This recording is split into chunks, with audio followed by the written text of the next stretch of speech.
In 1980, the skeletal remains of a woman were found in the woods of Stone County. A murder victim, investigators concluded, but what they could not determine was her name. Since then, she's been known as Miss Wiggins, but today, detectives hope that modern forensic technology will help solve a crucial piece in this 40-year-old cold case.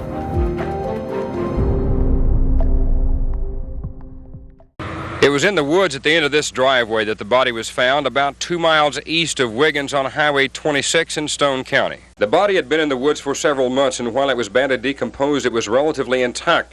The victim had apparently had her hands and feet tied with twine and was partially wrapped or stuffed into plastic bags. On October 5th of 1980, 2 hunters found the remains of a female. The victim is likely 34 to 46 years of age. She had an athletic build and brown or auburn hair, and she had a lot of dental work to include root canals and bridges. She was found with a pamphlet, kind of an advertisement paper called the Las Vegas Mirror, and it was dated in March of 1980. Captain Austin Barnett is the lead investigator at Stone County Sheriff's Office. In January, his team decided to tackle cold cases that left victims without names and criminals without charges. Yet the case of Miss Wiggins stands out. This is the only cold case that we have involving an active homicide investigation. We took a look at it and decided to run with it, especially since the DNA profile was already being built up.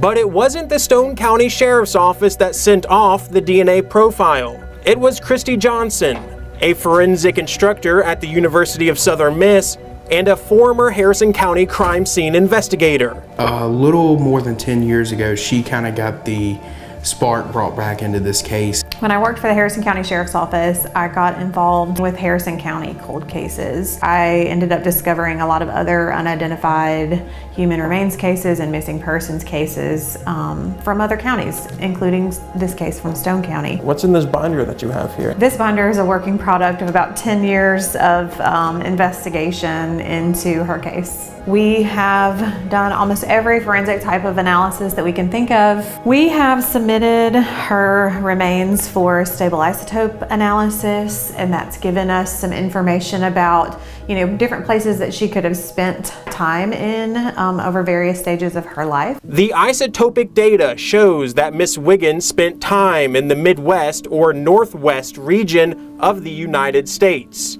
Could that be where she's from? Well, her DNA tests point elsewhere. The unidentified human remains is likely going to be nearly half Brazilian and half Syrian or Lebanese. Miss Wiggins is likely going to be an immigrant or one of the first children of an immigrant to the country, or a traveler. This facial reconstruction gives an idea of what Miss Wiggins may have looked like. And family genealogy websites like Ancestry play a critical role in identifying victims. But so far, there has been no luck with this case. We haven't gotten, a close family relative association or anything yet out of the database, but we're hopeful that, as more people submit their DNA to these databases, that we might get a closer family relative to be able to eventually identify her. With any decades-old cold case, it's a race against the clock. Each day that ticks by raises the possibility of a missed connection gone forever. 40 years later, how realistic is it that you may find the person who did this?